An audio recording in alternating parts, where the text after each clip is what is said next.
Hi friends, ఇవాళ recipe capsicum masala curry.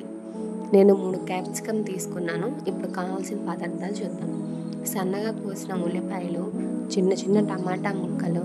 నేను ముందుగా క్యాప్సికమ్ కూడా కట్ చేసి పెట్టేసుకున్నాను. ఇప్పుడు స్టవ్ వెలిగించుకొని ప్యాన్ పెట్టుకొని అందులో ఆయిల్ హీట్ అయ్యాక ఆవాలు, జీలకర్ర, ఉల్లిపాయ ముక్కలు వేగాక టమాటా ముక్కలు వేగాక ఇందులోనే కరివేపాకు, ఇప్పుడు రుచికి తగినంత ఉప్పు. ఈ మిశ్రమం వేగేసరికి మనం ఇప్పుడు పేస్ట్ ప్రిపేర్ చేసుకుందాం.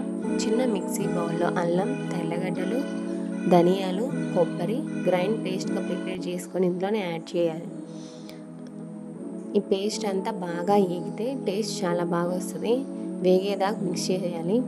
ఇది బాగా వేగాక ఇందులోనే సన్నగా కోసిన క్యాప్సికమ్ ముక్కల్ని వేసి ఆ పేస్ట్ అంతా ముక్కలకు పడేటట్టు బాగా మగ్గనిద్దాం.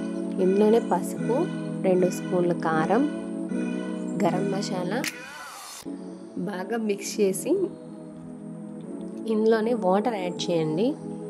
ఎక్కువ వాటర్ అవసరం లేదు, 1 కప్పు అలా యాడ్ చేసుకుంటే చాలు. ఇది బాగా మగ్గనిద్దాం.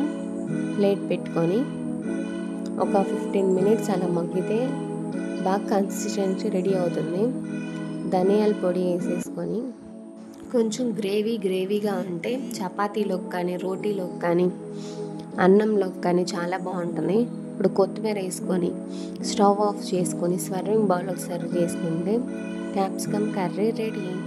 మీకు నచ్చినట్టయితే please subscribe my channel for more videos.